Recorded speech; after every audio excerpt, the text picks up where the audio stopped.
This is Charlie Mike, the podcast. Veterans helping veterans, talking about things happening in the veteran community, things we've experienced and overcome, such as addictions, PTSD, depression, legal trouble, and we also promote veteran-owned businesses. If you're talking about it, we're talking about it. This is Charlie Mike, the podcast. Yo, welcome back to another episode of Charlie Mike, the podcast. As always, I'm your host, Raul. Today, I have a special guest by the name of Ryan. Ryan, we have a very close mutual friend who connected us so we could learn a little bit about each other. Ryan, tell me a little bit about yourself. Tell me about this dude early childhood. Where are you from originally?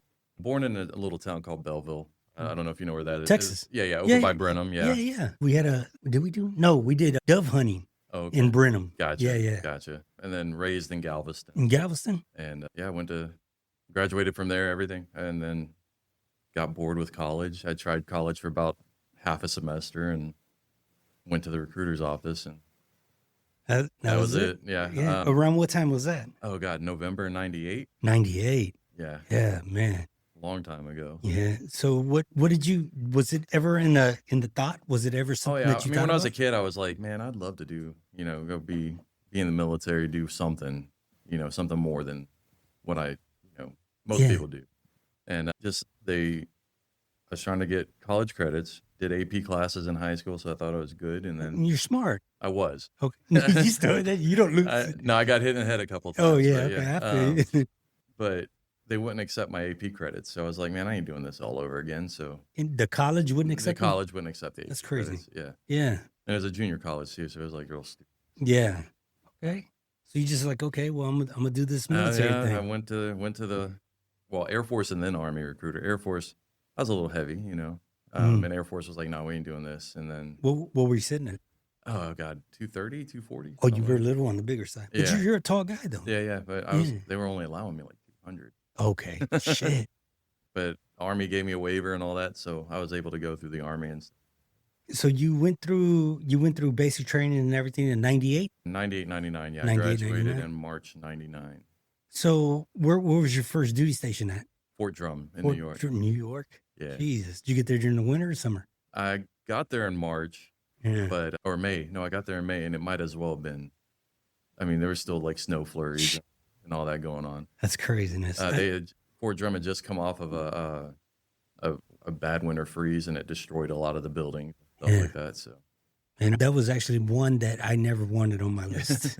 Yeah, I was actually grateful that I didn't get it. Oh, the weather was terrible. The units were amazing. Were they? Oh yeah. Yeah, real Army type shit. Oh yeah, the mountains where it's at. Yeah, I've heard good things. Yeah. So 99 first, you Fort Drum, man. Let's talk a little bit about 9/11. Okay, so where were you 9/11? Let's So I was at JRTC actually. We were training for a deployment to Kosovo in Louisiana. Yeah, we were in the middle of our force on force, and they came out. The OCs came out. POSEX, hey, two planes hit the Twin Towers in New York. If you have family from New York City, you get to come with us, and then everybody else game on. I mean, back to training. Yeah. We didn't really see any of the footage until about 2 weeks after. Oh, no access. Yeah, none. We were out in the field, so it was whatever. Man, y'all's thoughts and minds must have been like just racing. Well, we didn't know if it was part of the training sim or what. Okay. Because we were, it could have been a scenario. Yeah, I got you. And we were just like, man, what's going on? And then we get out, and even at like the COP that when we rotated out, they had there, and all it was on loop was the planes hitting. That's crazy. And at that moment, did y'all hear whispers of deployments and all that? Oh yeah. I mean, we were already slated to go to Eastern Europe, so we did that first. But one of my sister units in my battalion my brigade was part of Anaconda, all that good stuff. Oh yeah. Okay, yeah. I missed that deployment, but I came in when they were coming back. So we had 6 months on ground, and then we went back overseas. So yeah, man, was it everything you thought? Which part? Well, let's talk about the military in general. Oh, in general? Yeah. The bonds were more than I can ever. Yeah. I mean, it's hard to describe to people who haven't experienced it. That's true, man. And that's one thing, to this day, I get off the phone with my battles, man, my buddies, and just like, man, I love you, man. Just, because it's just like we haven't spoken in years, but when we do speak or when we do see each other, it's like nothing ever skipped a beat. Yeah, we have a group text with some of the core guys that we were with in drum. And but I mean, I was in drum and then I was at 4ID and Hood and then Carson. Yeah. Oh, you were at Hood too. Yeah, Okay. I was part of that unit move thing. Oh, when they came from Hood to Carson. Okay. Yeah. Okay. Yeah. But I'm a lot tighter with the guys from 10th Mountain than I am from the Did you deploy with 10th Mountain? Kosovo, Iraq, then Afghanistan. Yeah. Oh, you got them all. Yeah. I did the big ones twice each. Yeah. Yeah. Jesus Christ. And how many years did you serve? From November 98 to August 2012. 22. Oh man, you got some years in there. Yeah. So Yeah. what you retired disability? No, I got fat boyed out. No. After all that? Are you serious? Yeah, I was a troublemaker though. I What, mean, what was your rank when you got out? sergeant, Mhm. E5. Yeah. Oh man, I was E5 and E6 twice. I was an E5 twice. Yeah, I drank way too much. Yeah. And drove. So Yep. Oh yeah. yeah, so I That'll got get you. in a lot of trouble. Yeah, that'll get you. What would, out of your deployments? No, not out of your deployments. Out of your duty stations, what's one that you would go back to real Oh, quick? drum any day of the week. Over Carson? Over Carson. What? Carson's beautiful. Yeah. Don't get me wrong, but Yeah. the units were where it killed. They were crap. And I mean, drum is really outdoorsy too. There's a lot of hunting and camping and all that good stuff out there. Yeah, man. And one thing I loved about Carson was that you could go whitewater rafting and snowboarding in the same day. Oh yeah, and then hit the bar later. Yeah, it was all right there. Yeah, it was all compacted right there. Yeah. That was definitely one of my favorites. I did my first duty station was Fort Stewart. Okay. I was at Fort Stewart, deployed with them twice, and then I went to Fort Carson. I was at Fort Carson, went to Fort, what is it? El Paso? Bliss. Damn, I couldn't even remember it. Fort Bliss, and I was at Fort Bliss, and then I got out at Fort Hood. Oh, I gotcha. So when I was at Carson, they said, "Hey, you're a Texas boy, ain't you?" I said, "Yeah, you want to go back to Texas?" "Yeah, let's go back. I want to go back." I'm thinking Fort Hood all day. They sent me to Bliss. I'm like, "Man, this is Mexico. This ain't Texas." Yeah. Well, and even like Fort Polk is closer than Fort Hood is. Yeah. So That drive is insane. Actually, it's still longer. It was still longer for me to drive from El Paso to Houston than it was from Carson to Houston. Yeah. Yeah. Which it's crazy. No, nobody understood that. No, I didn't understand it, and I did it. Yeah. So, man, out of all your military, you spent so much time in there. I'm guessing it raised you from a man. Yeah. From a boy to a man. I mean, so growing up, man, my dad died when I was really young, and so really not a whole lot of. You mind me asking how? He was in a car accident. Okay. When I was 2 years old. Yeah. And not a whole lot of positive male influence in my life. Right. And I joined the military, and I found like that male camaraderie, that family. Yeah. That. I mean, I had my mom, my brother, my sister, all that good stuff. It just, Are you the oldest in the family? I'm the middle. My older brother is, I guess you would call him level 3 autistic. So Okay. he's on the extreme side of autism. Mm-hmm. So yeah. So I'm basically the oldest. So yeah. you have to care for him 24/7. I help my mom now with that.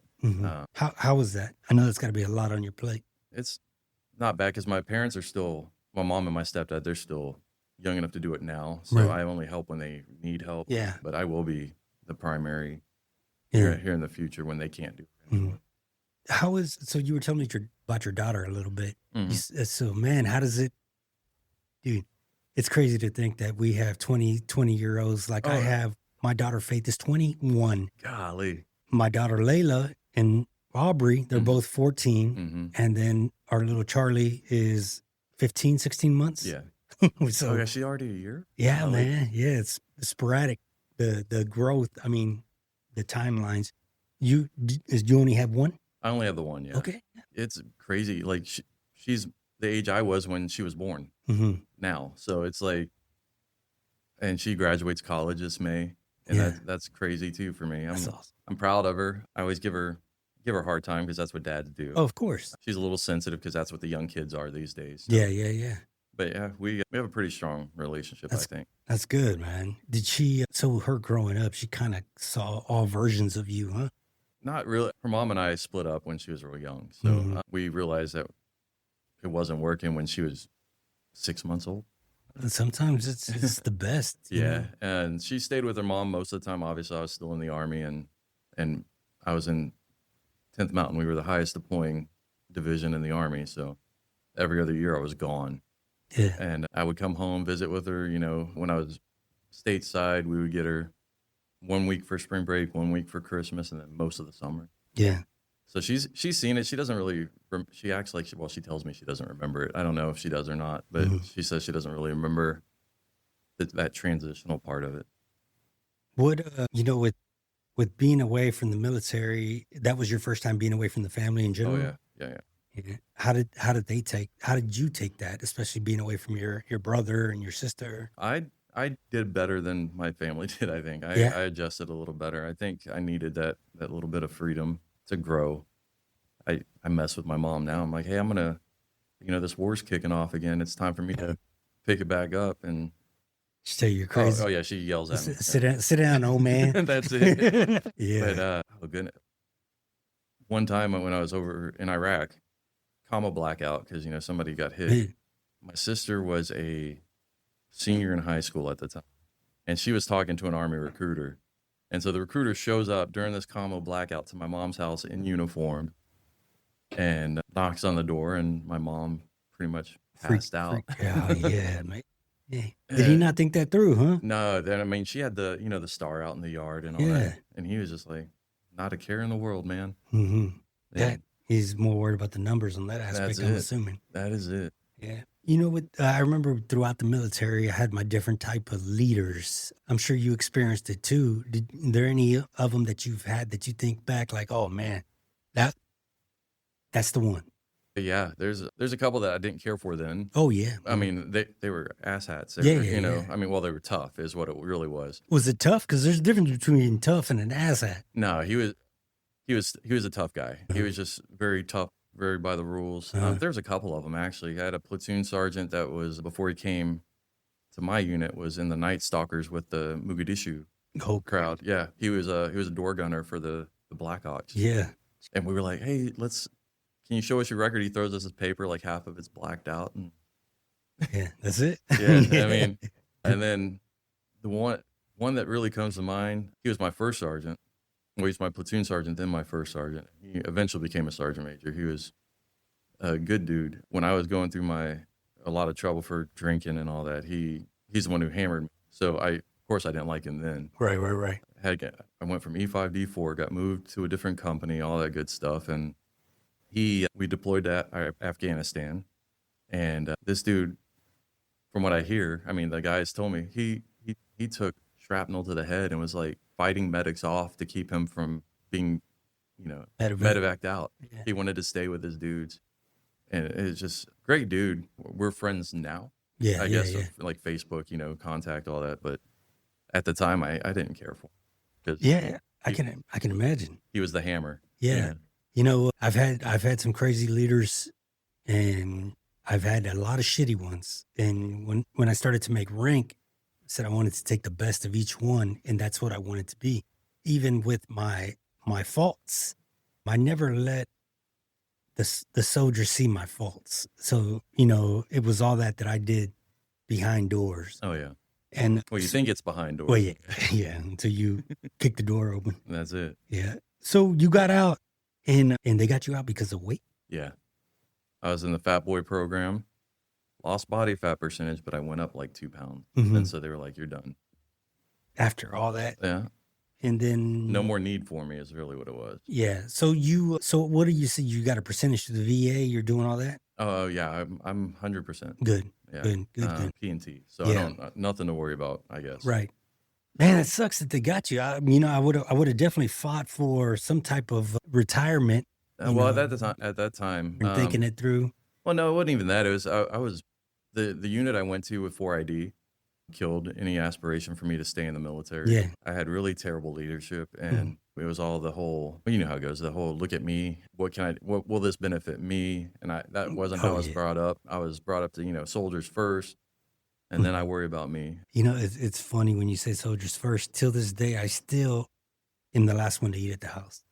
And they don't understand it. No, I'm just like, yeah, got But you're done. usually the first one done, though, too. Yeah, that's true too. Yeah. Yeah. Throughout your life and transitioning out of the military when did you realize there was a problem? Was it before while you were still in the military? Yeah, it was definitely while I was in. I thought that I can control it. Mhm. I thought I could do it by myself. I didn't need help or anything like that. But there was definitely a problem there. And I mean, I was 11 Bravo, man. Oh, y'all were doing it. Yeah, and you go and get help and you're a pussy, you're Yeah, this or that. yeah. And it was always, they never looked at you, like you were an asset once you started asking for help. Right. And I even did it to guys, and I've since then apologized to them and told them, hey, man, it's not who I am now. Yeah. But yeah, when I got out is when I really started to get help. And I actually had a counseling session this morning. Did you? But yeah, Good, man. Good. it's a lot. And I mean, they trying to say the benefits of the help that you receive are greater than any kind of punishment or anything that or how people look at you, whatever. Right. You got to get right for yourself. Yeah, To get that peace. For you. Yeah. For you. That man, that's definitely it. Did you have was there like a oh shit moment when you got out? Or was it just It was actually while I was in. Uh-huh. So I had my second DUI in Colorado. I was home on R&R from Afghanistan, and I got so drunk that you remember I-70? The east-west? Oh, yeah. Okay. Over by the Air Force Base. Right. I drove the wrong way down the highway Oh shit, and went head-to-head with a minivan. Had a couple kids in it. you hit it. I hit it. Oh. Thank God they weren't hurt. Mhm. That was the only saving grace I got from that. And then I was like, man, I need to quit this. Yeah. I mean, it took a couple years before I actually did. Right. But now it's going on 10 years sober now. It's amazing. Yeah. Man. It's crazy, dude. How does that feel?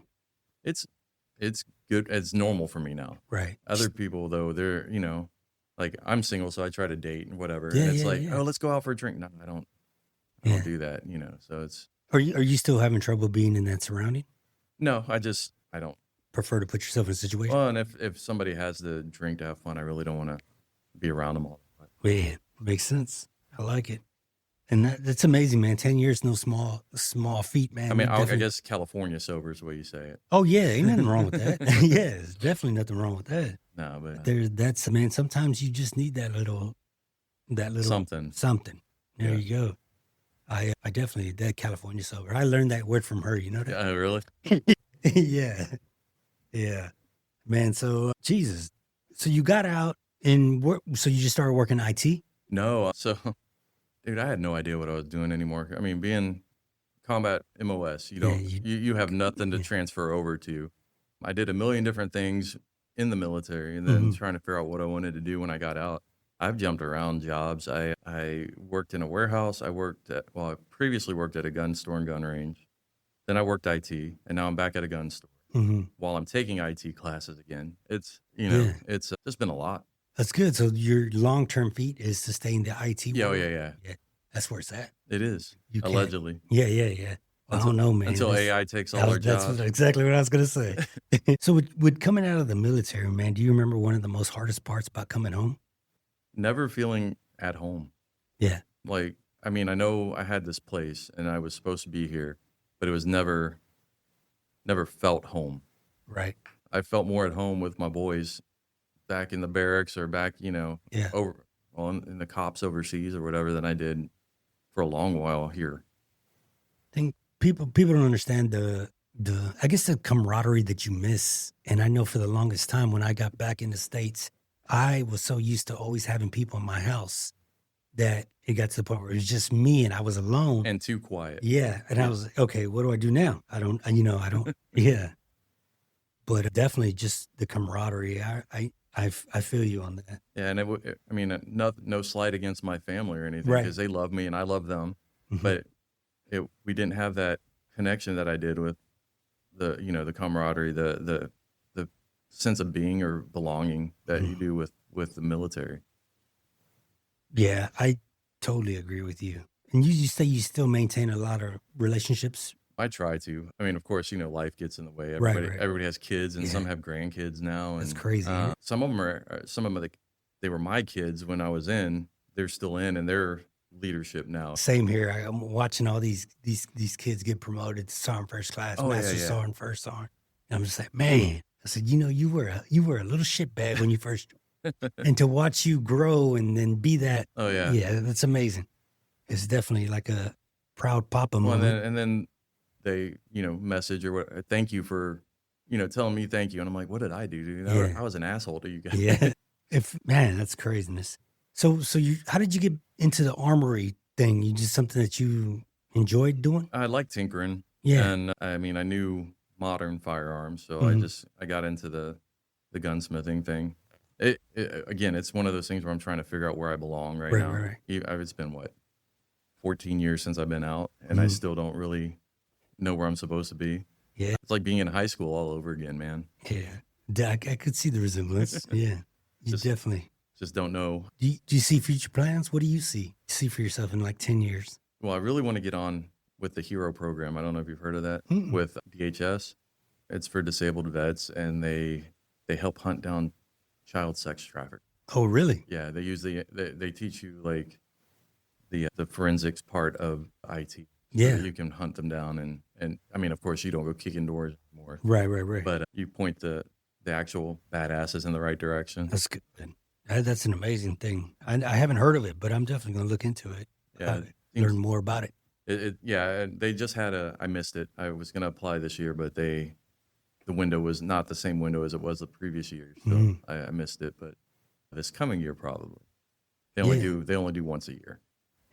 So with your family, with you coming back, did your family witness a lot of your growth? They see the issues, or was it? Oh yeah, pretty oh yeah. hidden? They were the ones that were pointing out to me more or less. Oh, yeah? Yeah. My mom especially. She's like, Ryan, you're not the same. And I was like, well, I shouldn't be the same, but she meant that that you need help. Mm-hmm. And trying to explain the kind of help or the kind of support that I needed was really difficult to somebody who doesn't Understood. get it. Yeah. Yeah. Was there ever a point in this past 10 years that you had an urge? To drink? Yeah. Oh yeah. Oh yeah. It's mostly, golly, it's mostly when I'm in settings, but or when everybody else is, or Yeah. I mean, my extended family, they all drink a lot. I mean, but my immediate family doesn't. Mhm. So that was pretty. I actually miss smoking more than I miss smoking cigarettes more than I miss drinking. I quit smoking about 8 years. Yeah. So yeah. So now I'll have dreams every once in a while that I'm smoking. I quit drinking and I don't do anything, but on occasion, I have to admit, I do smoke a cigarette, Yeah. just cause. Oh no, I was doing like pack and a half, 2 packs a day. I Oh, was no. yeah. I'm like a cigarette every 6 months or something like that. Yeah. Yeah. Yeah. When motivation wasn't enough to keep you moving forward, what was? Really family, Yeah. honestly. Being there, knowing, well, my sister had a son right after I got out, and he's like mine. I mean, he's my boy. Mm-hmm. And being around for him is really, being around for my daughter, of course, and then being around for my nephew. Just, you have to look at the short term, like short term and long term, but the next big thing that's going to happen, my kid's graduating college, right? So I need to be here for that. I can't, miss out for that. Or my nephew has a tournament or something. Oh, I need to be here for that. He needs to know that I'm here for him. Same with the rest of my family. And then knowing for me long term, it's, my brother's going to need me, that I can't just give up. Do you think sobriety cleared your mind? A Space? lot. Yeah. Oh yeah. And it made it so I'm not dependent on it. Yeah. Like I would drink just so I could like sleep or calm down or whatever. And it ended up being almost every day. Now, how did you, when you decided to cut alcohol out of your life, was it the meetings? Was it cold turkey? Cold turkey, man. Yeah. I was just like, dude, I was seeing a girl at the time and we got into like a really bad argument while I was drunk in a situation where I should have been, making sure everything was safe and all that. I was shit tanked. Yeah. And then after that, I was just like, all right, cool. This is not who I want to be anymore. This is I should be there for people, not having my girlfriend take care of me right now. Right. And I stopped for the most part, had a drink occasionally. And then a couple months after that, it was like, no, not at all. That's good, man. That's crazy. You know, my sobriety started with the help of the local law enforcement in the city. They have a tendency to do that Yeah, too. yeah. But it's all like, you know, from all the judges who put me in different programs to, you know, I got nothing but Oh yeah. gratitude and nice words to say about them. Oh yeah. You can't say any. I mean, it bettered you as a person. Yeah, 100%. Yeah. You know, I did a post the other day that was just talking about like I'm in my feelings. I'm about to get a bachelor's in a couple of months, and I never thought that I would Nice. utter those words. Yeah. And just to see that all the judges liked the comment, look, you know, and it was just like it was oh shit. Oh, yeah. I'm about a year out from mine. Yeah. Yeah. Oh, nice. And I never thought that I mean, I didn't think I'd make it to 46, let alone get a degree. For real? Yeah. And did you always saw a cutoff number? Not really a set number. I just never thought far enough ahead that I mean, I did some stupid stuff. Oh yeah. Yeah. Yeah. And that I probably deserved to have gotten shot for, but I'm here. And that means God had a better plan for me than I did. When you meet people that you knew in your past and they meet you now, have you ever had anyone to try to judge you from that Ryan and not this Ryan? Oh yeah. I mean, even Ryan from when I first got out isn't the same one that's sitting here today, Yeah. you know. And I've grown as a person to where I can tell, hey, look, dude, I'm sorry. I'm sorry that I did this. I'm sorry that I was that person, but I'm not anymore. The biggest thing is that the guys in my group chat really, hey, I don't drink, you know. They're like, what? McCamey, you don't drink? Mm-hmm. It's like, you know, just huge that they're recognizing. They're like, hey, congratulations, dude. Yeah. That's awesome, you know. Have you had the privilege of someone saying, because Ryan did it, I know I can do it? No, not yet. I don't really, I guess I don't really flaunt that I'm sober. It's just, you know, hey, we're going out for drinks. You want to come? No, I don't really drink. Yeah. And I try to keep as little attention on me as possible. That's what's up. I understand that. You know, one of the main reasons I started this podcast was that so that other people in the military, first responders, and you know, people struggling could see that there was an afterlife after the day you decided to change. Just because it doesn't mean your story ends. You can continue to change it, write new chapters. You know, this ain't the way my book's going to end. And it's kind of crazy to get the feedback from different people. Yeah. And I've had the privilege of hearing a few people say like, hey man, I'm watching you, witnessing your story, or watching so-and-so come on your podcast and say this and that. It hits them. Yeah. So, and one of the biggest things I always try to teach people is like, share your story, because you never know what your story can impact someone else. Oh yeah. You know? Oh, definitely. Things like that I'm okay with, like being a positive. I've never heard myself being called a positive influence, I don't think, as an adult. But if I'm doing something that's going to help somebody else, then I'm all for it. Right. Yeah.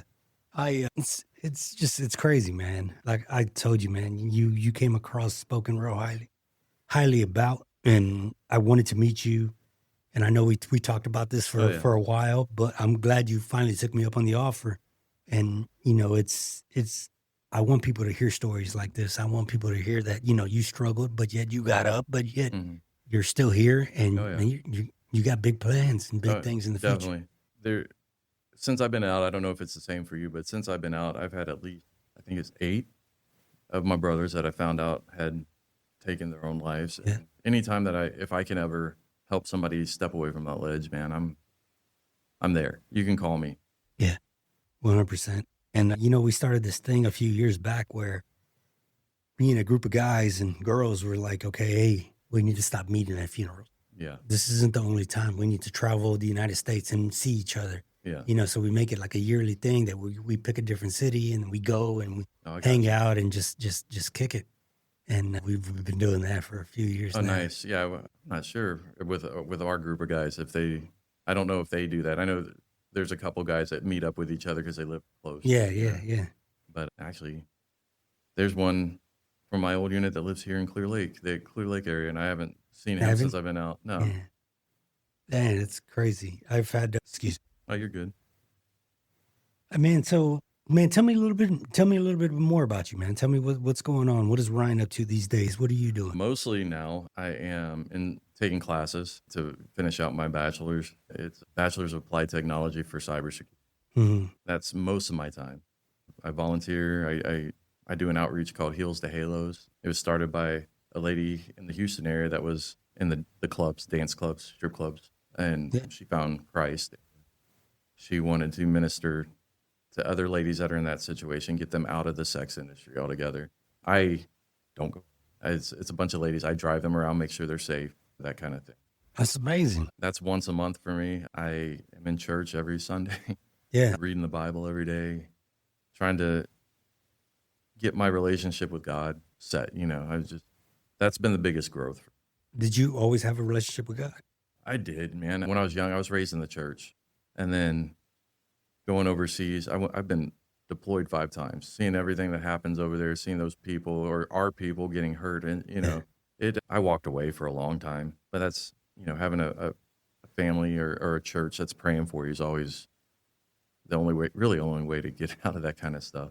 Did you say you walked away from church? Was it because of everything that you witnessed? And Partly that, and partly that I was doing things that I know I shouldn't have been doing, and I felt like I wasn't worthy of it. And then I realized that that's where Christ meets you. Really, is when you're not doing what you're supposed to be doing. Yeah, nah, 100%. I had a well, I was close with. I would like to say I wouldn't say I'm religious, but I do believe. Mm-hmm. And there was a point in my life where I wasn't sure whether I did believe or didn't believe because of what we witnessed. And, we have questions. If this is possible, how do you let this happen? Yeah, Or, it's things like that. trying But, to rationalize yeah, everything. try to explain, Yeah. and even till this day, I mean, I believe again, but I have questions, Yeah, and and there's nothing wrong with question. Yeah. And also, I'm on the city council in my town in Santa Fe. Are you serious? Yeah. Man, that's amazing. Yeah, it's How long you been doing that? since 2024. I got elected in. Wow. And it's been a roller coaster. It's amazing. And seeing our little town, I don't know, Santa Fe. Santa It's Fe, a little yeah. tiny town that's growing like crazy.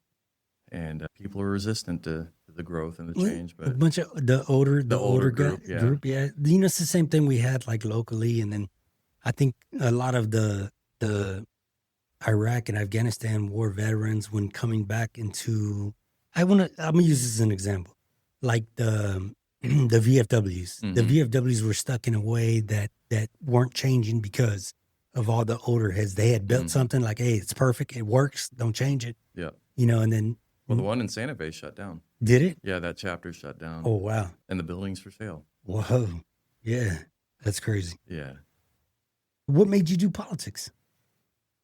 I wanted to see change. And if I'm not going to do it, who's going to do it? Yeah. And the best place to affect change is at the local level. Right. Everybody thinks, like the president or Congress or whatever, but you got to start small. You got to start at yourself, your family, your community, and change them for the better. And then it radiates out. Yeah. Do you have aspirations for something bigger than that? No. I'm happy where I'm at. Yeah. Okay. That's amazing. I think I thought about it for a little bit. I definitely don't feel like I'm at that place yet. I think Pearland's a little bit bigger. Yeah, than Santa Fe. they're huge now, man. Yeah. It took you 30 minutes to get from middle of Pearland over here? Back over here, yeah. Yeah. Man, but that's amazing though. I'm glad to hear that. I didn't know that about you. And, as you say, if you want to start at the bottom and be the change you want to see. Exactly. Yeah. So that's definitely, that's awesome, man. That's awesome. So man, you doing that? You got a full-time job? You're going to school full-time? You're raising kids? It's a part-time job. Oh, okay. Yeah. Kind of raising kids. My daughter, this past year, got her own place in Galveston. Yeah. She goes to A&M Galveston. Okay, nice. And so she got her own apartment and everything. She's all grown. Does it sound weird saying that? Yeah, it does. Like, she still comes, visits when she wants a free meal or something. Oh, yeah. Oh, yeah. She doesn't really, she takes care of herself now. Yeah. Really independent. Man, it's amazing. What is coming in from the service and coming in back into civilian world? What do you think one of the hardest transition was besides the camaraderie? I'm missing your battle buddies. Civilian life is hard. Yeah. The military's simple. You show up in the right place, right time, right uniform, you're 99% of the way there. You just got to you just do what you're told, more or less. Right. Here in the civilian world, man, it's a lot of choices, a lot of decisions. Some of them are good, most of them aren't. And it's that discernment that you get. It's a curve, a learning curve. Yeah, it definitely is. I think that was another issue I had coming out, man. I was like, all I knew was being a soldier. Mm-hmm. I didn't know nothing other than that. So, they told me what to wear. Yeah, exactly. What time to eat, what time to be there. Like, what do I do now? Exactly. I think, especially with the workforce, like I don't call in. Mm-hmm. Like I'll be sick and I'll still show up at work. Right. I mean, stuff like that people don't really get here that we had to do. Yeah. Yeah. It's funny that you say that. Yeah. What do you think people misunderstand the most about veterans? That the what I get, because the PTSD aspect of it is that they think anybody with PTSD could break and can be violent and can, and most of the time I think it's a lot of self-reflection, a lot of internalization, and that we enjoyed doing what we did. Right. And we didn't really enjoy what we did. We enjoyed who we were with.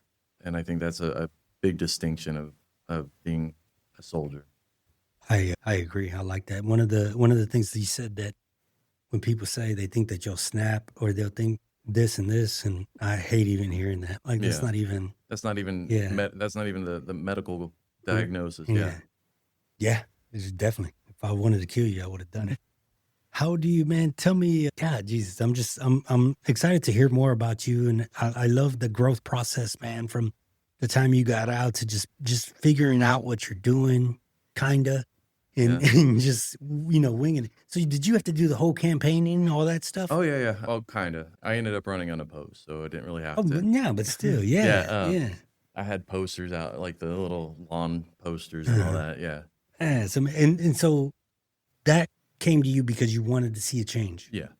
It's amazing. And because the guy I work for, he's one of my good friends. He wanted to run, but he can't because he lives in the county of Santa Fe, not city limits. So Yeah.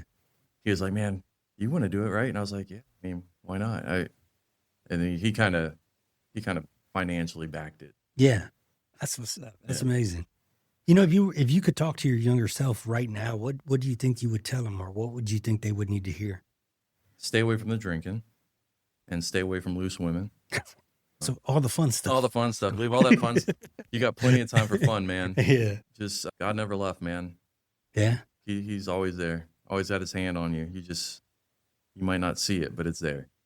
Do you have a mistake in life that you're actually grateful for it now? Yeah, that DUI I had in New York. That was your first? That was my first one, yeah. So it ended up, I was an E5, just fresh home from Iraq. Actually, I bumped into my CO at the bar. Mm-hmm. Well, he had just left our company. He had just gotten relieved, but he was buying drinks for everybody. Like anybody he knew, he was just throwing liquor down their throat. Yeah. And I got a DUI, and I got demoted, got moved companies, deployed to our next deployment to Afghanistan. And the company I was with, it was in the Korengal River Valley, the CAF, or that area, the Kunar province. Mm-hmm. And they took heavy attacks, heavy casualties. I mean, were they in the bowl? Yeah. Oh, it was Fob Blessing. Yeah. Up there. Yeah, and they got hit really hard. And we saw a little bit of it. We were on where my company was. We were on the outskirts of it, but they took the majority of it. And I mean, I was like, man, that could have been me. I could be dead. I could be wounded for life. The plan doesn't have to make sense. It works out. Yeah. So I know did you work the steps? What's that? Did you work the steps of sobriety No. at all? So you just kind of just did your thing. Did my thing. Damn. Yeah. If you had to go back and talk to a few people and say, "Hey, I think I owe you a thank you," or something along those lines, do you ever do that? I do that all the time. Yeah. Like I said, there was one soldier specifically that I apologized to. We were in Iraq, and our squad got hit with a VBID, not a VBID, the electronically formed projectile, Yeah. EFP, and our squad leader got hit. And he was one of the guys that carried our squad leader out. Like, he lost part of his leg, not the soldier, the squad leader. And after that, he was just like gone. And I was always pushing him. I was like, come on, man, we got to do this. You know, don't be a pussy. Let's go. And after being out, I realized, man, that was terrible of me to do that. Mm-hmm. Like, dude needed help, and I wouldn't let him go, more or less, and called him names for wanting to get help. And so I reached out to him, and I was like, man, look, I'm really sorry. Not for not realizing what you needed back then. I should have been a better leader than what I was. Well, that's, and but it comes with, man, growth, maturity. It comes with, experiencing those things on your own. Well, then you got to realize that the mission doesn't always come first. Yeah. It's the people who are involved in the mission that need.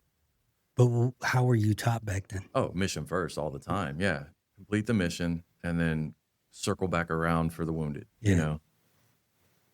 It's crazy because, but now I see the military now, and I don't want to say it focuses a little bit more around mental health, which is good.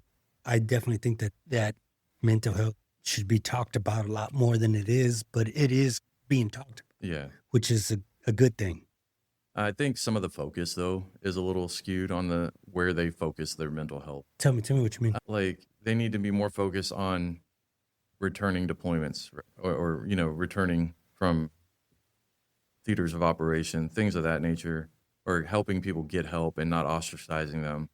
Mm-hmm. What I've heard since I've, been out is that it's more coddling than actual help. Oh, yeah. Yeah, it's more, oh, you poor baby, let me go, let's make this easier for you. Okay. I mean, I may be completely wrong. No, That's just the feeling that I've been getting from my guys that are still in. Yeah, I mean, it's. I feel like it's changing, man. Oh, yeah. The men in the military aren't wearing dresses anymore. That's it. That's it. So it's a good thing. Yeah. Nothing against that, man. I'm all to each his own, but just keep it. Yeah, that's a private matter. Yeah, and you should. I don't care who you sleep with. Yeah, I'm sure we had. Oh, we know who they were. Yeah, exactly. And it was just like, they were our boys too. Yeah, yeah, exactly. Or our girls. Yeah. We knew who they were, but just exactly. Didn't fucking talk about it. Yeah. Yeah, that's one thing I definitely agree with you, like mental health and things like that. I like to see it. So you were saying that you had a couple of issues at the VA just because of not just because, but because of the long wait times. Long wait times, but now it's gotten a little easier now with the community care stuff. Yeah. Like I had an appointment last month for my back, which I had been waiting 3 months with the VA to get to be seen.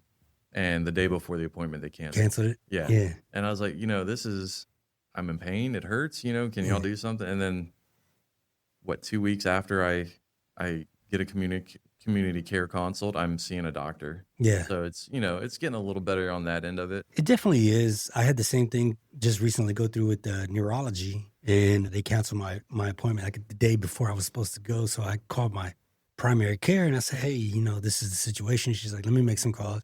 Calls me back. She goes, all right, we got you one next week. Yeah. They won't be canceled. Yeah. So it was like, all right, cool. I mean, I've even showed up for like my psychiatrist appointment at the VA. Yeah. And while I'm sitting there, they're like, oh, your appointment got canceled. While you're sitting down? Yeah. While I'm waiting. Get out of here, man. Yeah. So that's crazy. But I hear a lot of negative things about the VA. A lot of, everybody has harsh words, harsh feelings. I actually am in love with our VA, man. Which one do you go to? Houston, in Houston. Michael DeBecky. I've never had an issue that wasn't fixed promptly. As soon as they can. Yeah. But the people there are friendly, nice. I've never had any disrespect or. Now I have used as a urgent care. I've used the VA hospital. Yeah. I go to Texas City or Galveston just because I don't like to drive up there. Yeah. I can imagine. But I was up at urgent care, and it was the only time it ever happened. And the guy may have been fired for it or whatever. But there's an older man in a wheelchair with the bag when you're incontinent, where you can't, the pee bag. Oh yeah. And his ankles were swollen like this, diabetic obviously. And he's like, yeah, I've been waiting in this hallway. You guys parked me in this hallway for like 4 hours and I haven't seen anybody. And the orderly just looked at him and said, well, if you don't like the care here, go somewhere else. Oh, she told him. He did, yeah. Oh, he said it. Yeah, it was Hey.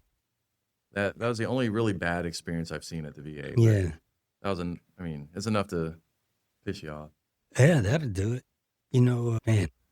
Yeah. So, with everything that you've learned and experienced outside the military, inside the military, if let's just say by chance a family member wanted to say, "Hey, Ryan, I want to enlist. Should I?" What would your advice be? You have to be called for it. Right. It's not something that, people make fun of it like it's something easy. Yeah. Oh, you could just join the military. Well, you really have to know. You have to know you want to be there or are called to be there. I would always recommend, and people have asked me, I recommend make sure you get an MOS that translates to something in civilian world. Yeah. It's a little bit of an easier transition. Yeah. That's definitely a thing. When people tell me, I say, "Hey, go Air Force." Yeah. Air Force or Navy. Yeah. Go Air Force. If not, go Navy. I've still never met no one from the Space Force. No, I haven't either. Yeah. So I don't even know that's a real But if you thing. want to take a cruise and go chill at different ports all over the world, go to the Navy. Yeah, man. join the Navy. Man. What's something that you learned in the military that you still use to this day? If it's like a saying, a phrase, or just a type of leadership. A little bit of everything. If you're on time, you're late. If you're 15 minutes early, you're on time.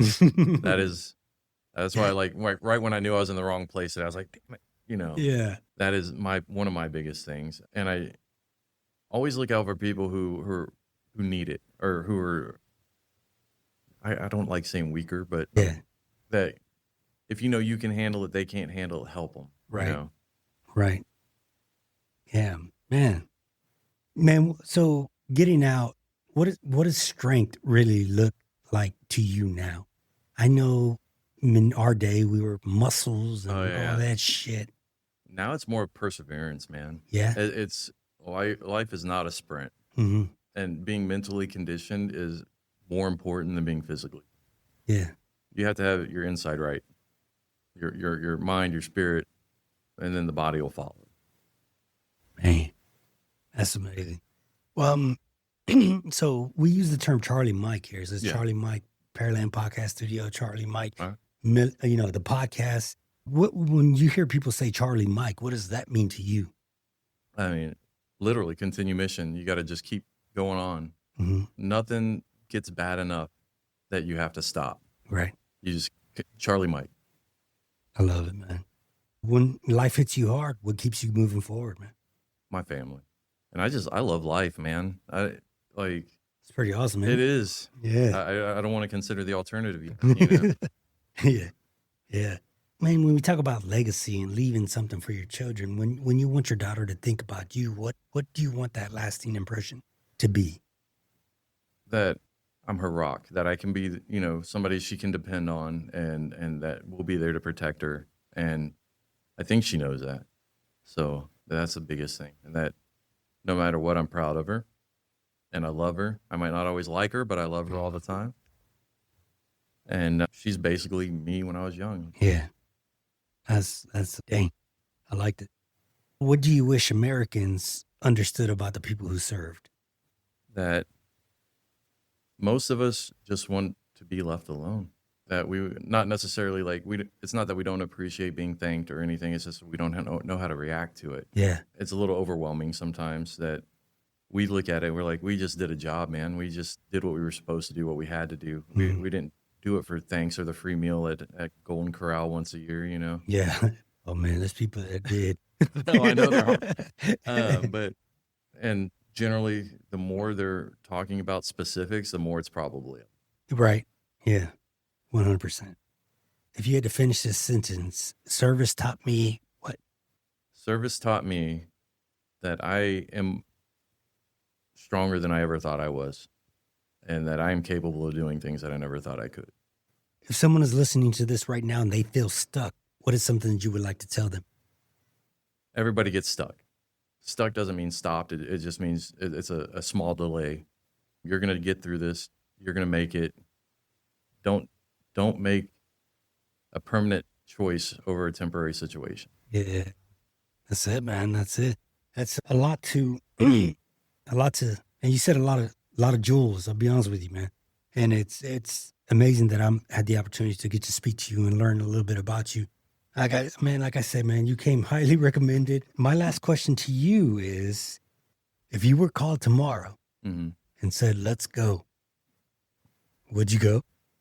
I think I'd be kicked out because I don't think I'm physically where I need to be. But honestly, for me, it's one of those like I would rather go than see these kids that haven't had to experience it go. Yeah, I mean, it's a toll on people, man. It's the mental part of it is just as draining as the physical part of it. And if you're not trained, well, you're trained obviously, but if you haven't experienced that kind of adrenaline high for what 24/7 for a whole year, yeah. you A year to 15 months. that's it. Yeah, you shouldn't have to. These kids, I don't think they're ready, They, and that's what it feels like to me. That they got not lazy, but they got comfortable, yeah. and I don't want to see anybody have to know what it feels like to have to end somebody else. It doesn't feel. Or bury your friends constantly. That's it. That is it. And if I mean, with everything going on in the world today, I mean, especially the past week, Yeah, that's a very real possibility again. it definitely is. You know what I was thinking though, but would it be more ground? It would be more air. I think it would wouldn't be more air. Yeah. I mean, at the beginning. Yeah, I definitely don't see too many soldiers walking around. Nah, I would hope not. Yeah. A lot of them like the unmanned stuff. Right. And hopefully that's what it stays. But I mean, China's put in on, wanting to do stuff if we, strike Iran, and then Russia's being Russia. And Yeah.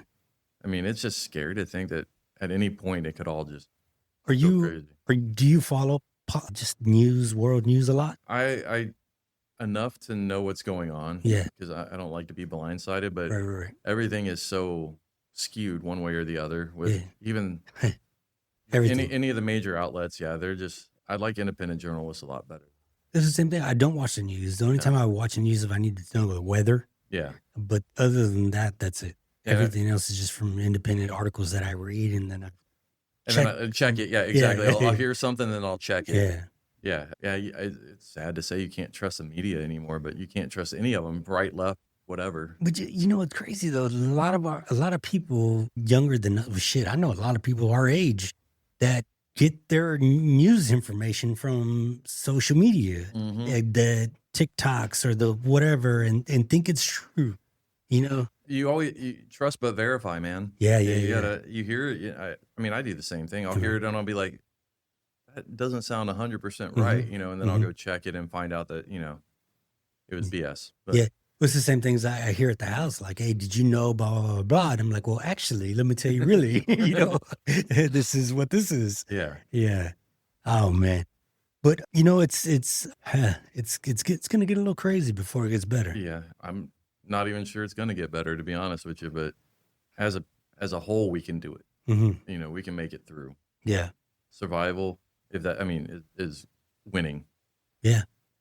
I still think, man, and this is my opinion, well, we're still better off than the alternative. That is a fact too. Yeah. I don't think we're as free as we think we are. Yeah. But we're a lot better off than a lot of different places. Even like England, the people are getting arrested for posting on social media now. Man, I saw that. I saw a dude get a couple of years for something he said. Yeah, something against the government. Yeah. Yeah. That's crazy. And we can still do that currently. Yeah. But depending on what your job is, that's a fact too. Yeah, you need to be careful. Oh, there was those guys that, was it back in like 08, 09 or something like that? There were the Marines that posted about Obama. And in uniform. Well, yeah. They posted on their Facebook page or whatever, and they got in trouble with their units. Yeah, it's just be careful. Yeah, definitely be careful. But dude, it's been a privilege. It's been a privilege to sit here and talk to you, man. Thank you, sir. And get to learn about you a little bit. As always, you guys, I want to tell y'all that if you're struggling with anything, please be sure to reach out to a friend, reach out to a family member, and always remember that you can dial 988, which is a suicide hotline, or you can even text 988 and they'll respond back to you. Again, guys, your friends would rather listen to you cry than be at your funeral. So, as always, thank you for tuning in, and Charlie, Mike. Thank you all for listening to Charlie Mike the podcast. This is me, Soldier Hall with Redcon One Music Group, and we out.